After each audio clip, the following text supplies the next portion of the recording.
No, let's do it the other way. Hey guys, right now we're going to see a cannon demonstration. Melanie recorded me hauling it. I helped haul it over here from way around inside the fort over to here. So you check out Melanie's channel for that. That thing is going to make such a noise, Nicholas. Alright. Looks good. It makes you put your pants. Okay. Okay, folks, you can come on and step right up to the ropes. We are going to fire it, but it's going to be a couple of minutes yet. And we're friendly redcoats. You don't have to worry about us. We're going to keep the cannon pointed that way. So welcome to our 11:30 cannon firing demonstration. And welcome to Fort Mackinac. So to welcome you here today, we're going to be firing a salute charge.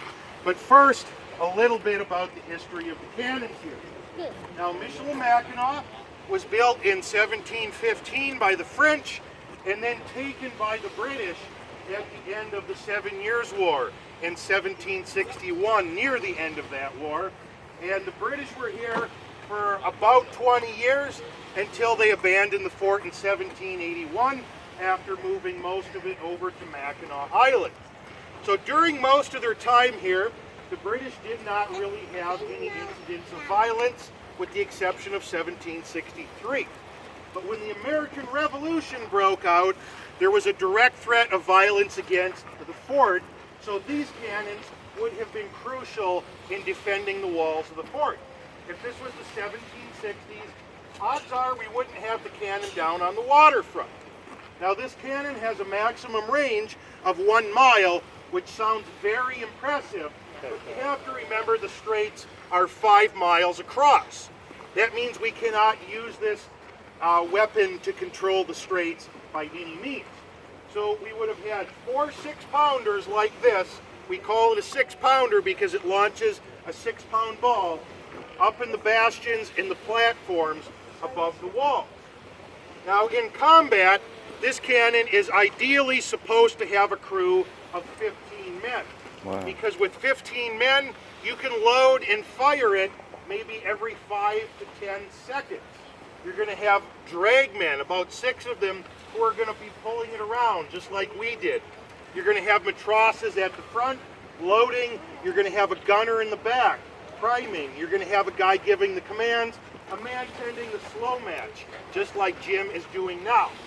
So with 4 cannons here at the fort, each requiring a crew of 15, we have a problem. Although there are about 70 soldiers stationed here, only 2, at the very most 3 of them, are members of the Royal Artillery. That means that these artillerymen likely would have been training infantrymen like ourselves to man these cannons should an attack against the fort come. Now, perhaps a just as important use for these cannons here at Mackinac has to do with the fact that this is kind of a political center for the Great Lakes. Now, Captain DePeyster and his predecessors spent a lot of time on the cannon. My name is Rob, and I'm joined out here by Daniel and by Jim.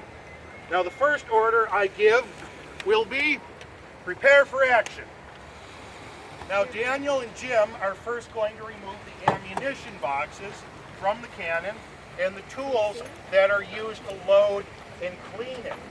This cannon has to be highly mobile on the battlefield, meaning that everything you need to load and fire it has to be strapped to it. But once the battle starts and you begin firing the cannon, you don't want to have the ammunition boxes right up on the cannon because a bunch of fire shoots out of the head when we fire it. So if a single spark gets into the ammunition, it could cause serious problems. We also have some covers on the gun. Daniel is taking the tampion off of the muzzle, and Jim is taking the guard off of the vent hole at the breech of the gun. Now these are designed to keep moisture and debris out of the gun, but we can't have them on there when we're firing, so they have to come off. Jim is taking a couple of tools up to the front, and now that we have the cannon ready to go, just about, we're going to work on getting our crew into place after Daniel retrieves our priming supplies from the ammunition box. So they're going to line up in front, And the next command will be man out the piece. So they will take their respective positions at the gun. Daniel is the gunner in back, and Jim is the matros. Jim is the lowest paid man in the Royal Artillery, and he has the most dangerous job. Sorry, Jim. Now the next command will be take care, which means stand up straight and wait for more orders. Next comes 10 vent. Daniel is going to make Jim's job a little bit safer by putting his thumb over the touch hole at the rear of the gun.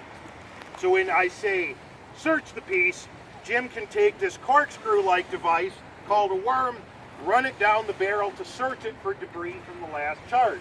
We don't want any burning debris from the last cartridge remaining down there because that could set the next cartridge off early. Having Daniel's thumb over the touch hole prevents sparks from flying up into the touch hole and becoming lodged there. The next command is advance sponge. Jim will take this sponge wrapped on the end of a stick, dip it in a bucket of water, sponge piece, and run that down the barrel. This makes everybody's job, especially his job, safer.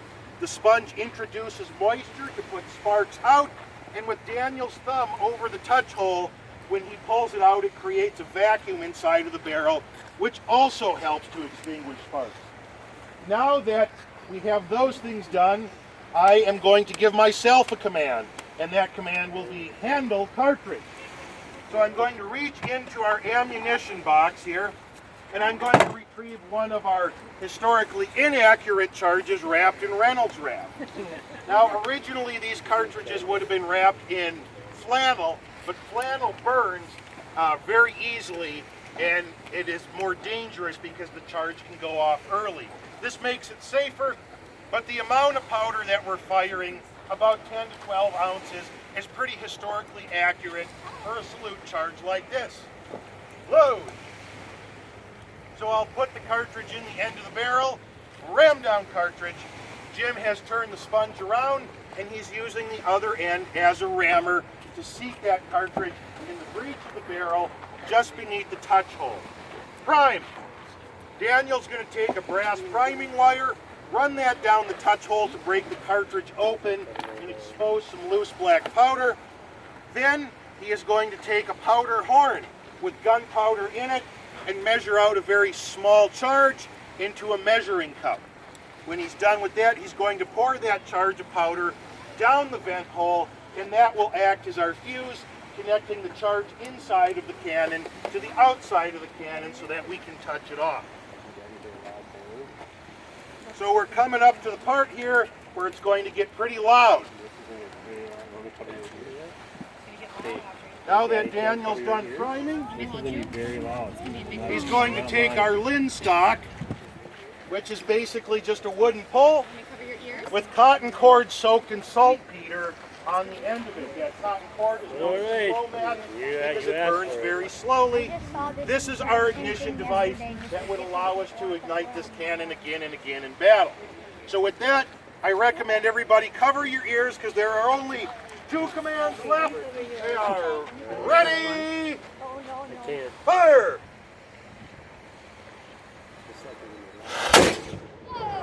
God save the king and secure the peace. Thank you, ladies and gentlemen.